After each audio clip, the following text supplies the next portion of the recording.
She says it so casually you barely hear it. But behind that one sentence hides the truth about her attraction to you. She's not being friendly. She's not being polite. She's calculating, watching, hoping you catch the signal before she shuts it down for good. If you don't understand what that line really means, you're not just missing a moment, you're rejecting her without knowing it. And the worst part? She'll never tell you. You either get it, or you're out of her frame forever. Number 1. Why she'll never say it directly, but always signal it. This entire game, this confusing, exhausting, fascinating game of attraction, is not about what people say. It's about what they feel, but don't say. It's about the unspoken. And here's the real punch. When someone is attracted to you, they don't confess it. They leak it. In subtle body language, in sideways jokes, in low-toned comments you weren't trained to decode. They have to, because the cost of being direct is too high, especially for women. They know being too obvious could mean being judged, rejected, or worse, losing control of the moment. So they mastered a language most never get fluent in, the language of subtle seduction. You want to win? You want to know when someone wants more than just friendship or vibes? You must learn to read this unspoken language. Because in reality, it's always there. Every woman who's ever liked you gave off signals. You just missed them. She said it in her way, and you ignored it. Not because you're dumb, but because you were taught to wait for clarity instead of learning awareness. But clarity doesn't exist in the beginning. There's too much fear, too much risk. That's why she whispers it through jokes, through questions, through hesitation followed by laughter. And if you keep waiting for something obvious, she'll move on, thinking you're either blind or too safe. This is why people lose their shot, not because they weren't attractive, but because they didn't notice when someone was. The goal here isn't to become a mind reader, it's to become emotionally calibrated, to understand when a moment isn't just a moment, when that comment she made about how your trouble was actually her confession. When that pause after she said, "You smell good," wasn't casual. It was her body speaking truth before her mouth had the courage. What makes this worse is how society trains everyone to doubt themselves. You feel the energy. You know something is there. But then logic kicks in, and you talk yourself out of the signal. You tell yourself it was just friendly, just polite, just nothing. Meanwhile, she's sitting across from you wondering how someone so attractive could be so blind. And here's the part that hurts the most. She won't repeat it. She gave you the window. You didn't walk through. She's not going to beg you to notice. Because to her, if you were that man, you'd already have seen it. And if you didn't, she'll quietly close the door and tell herself you were never really what she thought you were. This is why you need to pay attention. This is why presence is power. Because attraction is fragile. It doesn't wait forever. And if you can't hold the weight of subtlety, you'll never be trusted with anything deeper. Number 2, the psychology behind indirect attraction. Directness has always been misunderstood. You were probably told to be upfront, to just say how you feel. That clarity is the key to attraction. But the truth is, that only works in theory. In real life, people are terrified of rejection, especially those conditioned to guard their emotions. They won't spell it out. They'll speak through implication. Stoicism doesn't teach suppression, it teaches awareness. That's where most get it wrong. A Stoic isn't silent because they don't care. They're silent because they're listening, observing, measuring what's real and what's reactive. They're anchored while everyone else is drifting. In attraction, this gives you an unfair advantage, because you're not just waiting for permission. You're watching for the truth beneath the noise. And that truth is always there, hidden in her hesitation, her phrasing, her softness. When she says, "I don't usually do this," the average person thinks she's uncertain.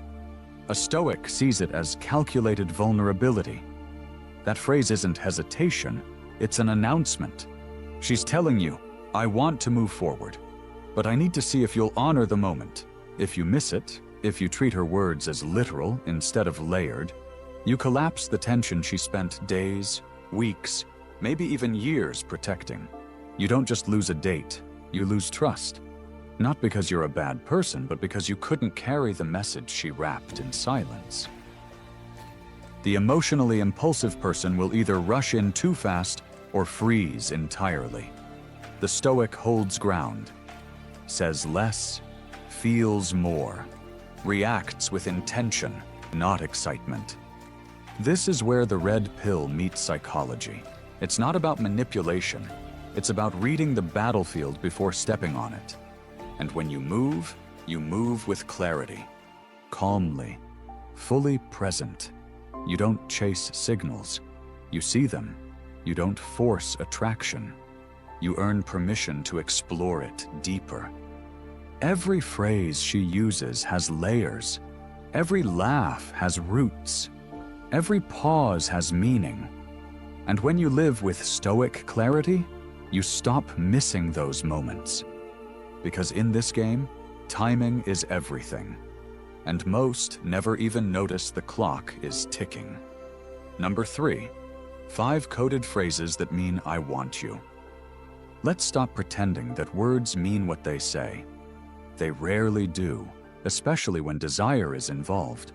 Words become camouflage. They become shields. And if you only hear what's said, you'll miss what's meant. These 5 phrases are not compliments. They're access points. If someone uses them around you, they've already imagined more. And they're giving you a map with missing pieces, daring you to complete the picture. You smell so good.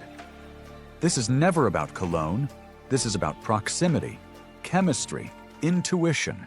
They had to be close enough to even register your scent. And the fact they commented on it means they liked it. But more than that, it means they were close enough to imagine something deeper. Because scent bypasses logic and goes straight to memory and emotion. This isn't about hygiene, it's about hormones. When someone says this, they've already imagined what closeness with you feels like. It's not a compliment, it's foreplay in disguise. Your trouble. This isn't an insult, it's an admittance. You've shaken something in them. You've disturbed a stillness they were trying to maintain. And the comment isn't a warning. It's a release, a way to let you know you're dangerous to my self-control. That's not rejection. That's the greenest light you'll ever get. I don't usually do this, but you know why this one's powerful? Because it's layered with internal conflict. They've already decided, already crossed the line emotionally. This phrase is their way of telling you, "You made me feel safe enough to break my pattern." Don't treat this as hesitation. It's their request for you to lead and hold space for their vulnerability. It's getting late, but I don't feel like leaving. Translation: I'm trying to stay, but I don't want to be the one who asks. If someone wanted to leave, they would. They wouldn't frame it as a possibility. They'd make it final. That, but, is your invitation. That sentence is a door, wide open, waiting for you to walk through it. Gently, respectfully, but confidently. We should do this again. If it was just polite, they'd smile and disappear. But this isn't just "let's be friends." It's a breadcrumb. They're testing whether you take initiative, whether you follow up, whether you match their energy. Don't mistake this for social fluff. It's momentum. And if you don't use it, it fades. Each of these phrases is a whisper inside the noise. And if you listen closely, you'll realize you've heard them all before. You just didn't know what they meant. What your trouble really says about your effect on her. Your trouble, it's said with a smile, a laugh, maybe a small shake of the head. But behind that line is one of the most transparent confessions of attraction a person can give without outright saying, "I want you." That phrase is laced with tension. It's not a statement of concern. It's a subconscious whisper of surrender. a verbal release of control wrapped in playful sarcasm. When someone calls you trouble, what they're really saying is, "You're making me feel things I didn't expect." And those feelings aren't always rational. That's what makes it scary and exhilarating. You've pierced their frame.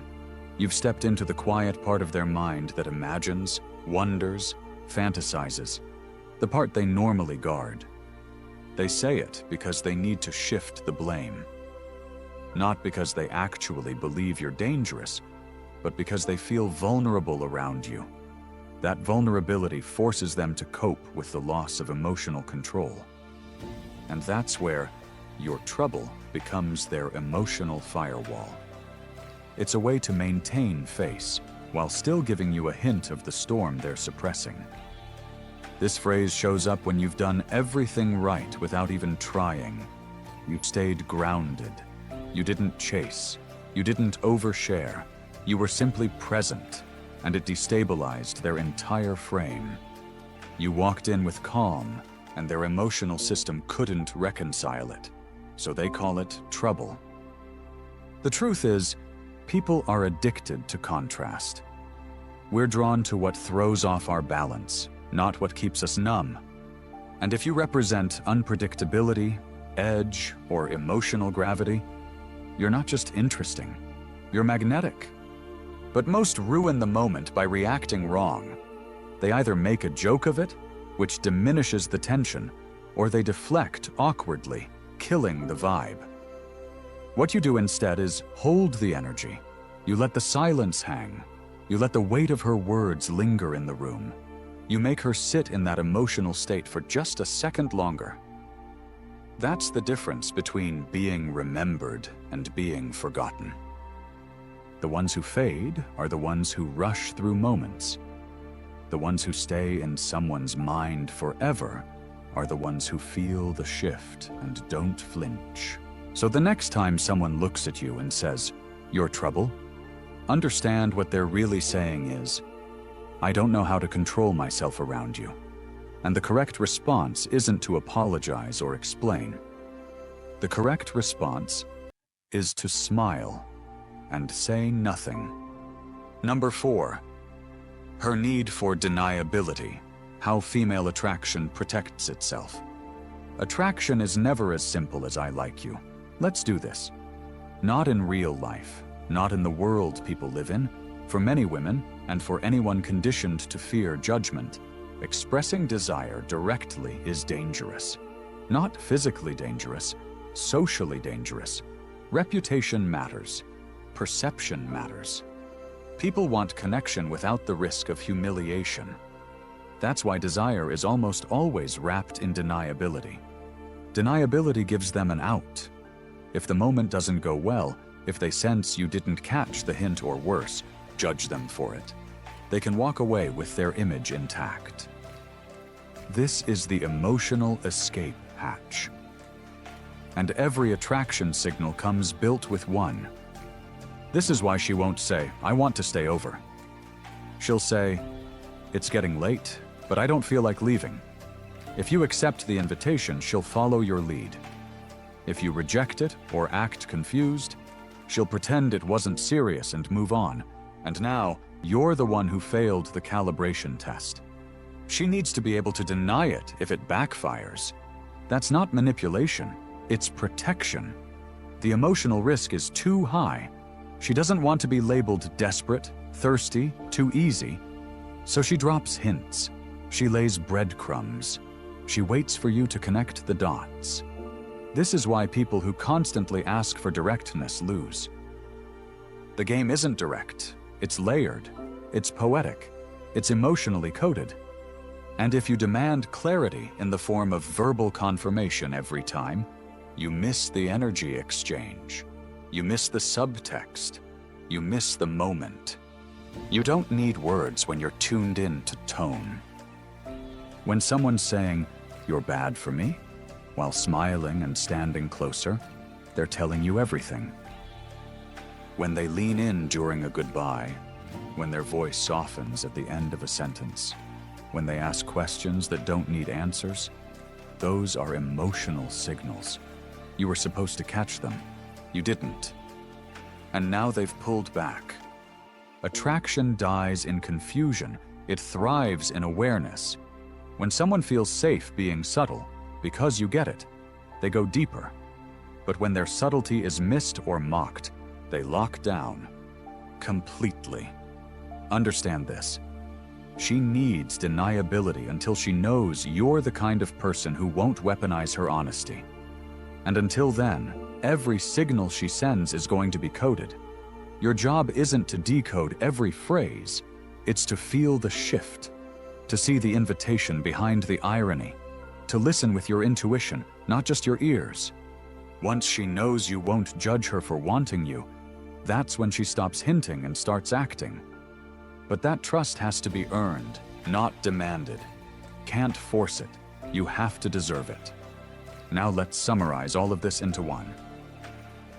This entire journey, every phrase, every glance, every moment you used to think was random, they were all signals. And they weren't small. They were everything. You just didn't know what you were looking at. You smell so good. She was breathing you in, hoping you'd breathe her in too. Your trouble. She was admitting you cracked her frame. I don't usually do this, but she gave herself permission because you made her feel something worth breaking her pattern for. It's getting late, but I don't want to leave. She stayed because you stirred something she hadn't felt in a long time and didn't want to lose. We should do this again. She left the door open. And now you know. You should have walked through it. Every time someone hinted, tested, or paused a second too long, it was never small talk. It was the beginning of something. But society never taught you how to listen. School didn't teach this. Most parents didn't model it. You were sent into the world with eyes open and ears blind to the language that really matters. And now that you know, now that you've seen what's been hidden in plain sight, everything changes. You stop guessing. You stop chasing. You stop trying to figure out what she meant.